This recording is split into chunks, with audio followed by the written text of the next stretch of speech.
All right. Let's go back to the Biafran War memorials. Memories. I think I'm not calling it wrong. Memories. What is the interview that you don't forget that you conducted in that series? How many interviews do you know? So far, it should be about, some haven't been published, but it's more than 100 and it's still ongoing. I interviewed an Indian woman last year who she was living in the northern part of Nigeria and also the south. So that's going to be published. I interviewed Philip Effiong Jr., who was on your show. I really liked Igwe Christopher Ejiofor, the ADC, Ojuku's ADC. I really liked that interview. And I met him in his community here in Enugu, Eziagu. He was on his throne because obviously he has a title in his community. So I think what I liked about his interview was that he was very clear. I mean, being right there in the political situation of the Biafra movement, he knew the inside of what was happening. He knew all of the diplomatic moves that the Biafrans were making to, for example, get recognition. So I liked that. He gave inside information into the political maneuverings that were happening. Many people talk about, the camps, the caritas, the humanitarian relief, but this guy just gave that political insight that I really appreciated. So his I really liked. Another one that really touched me, because in my Biafran War Memories, I talked to all sides. And I talked to some of these Irish humanitarians.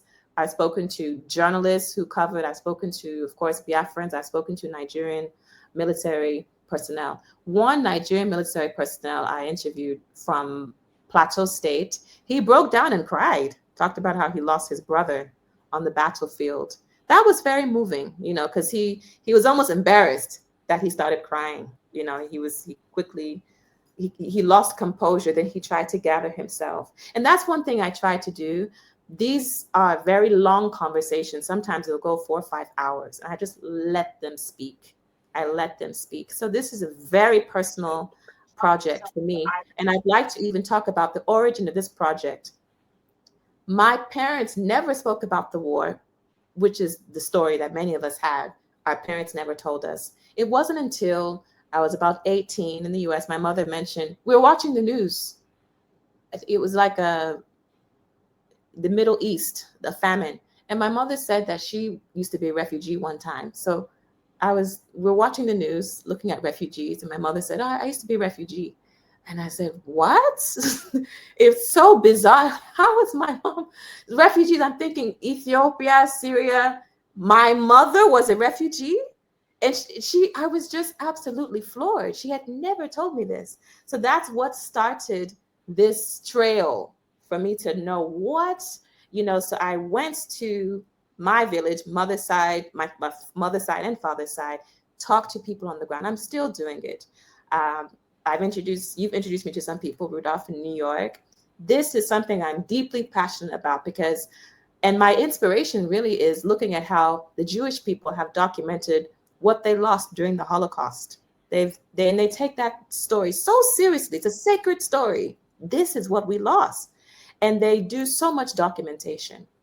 That's what I'm doing with Biafra War Memories. These stories, they cannot be lost. We have to put this together.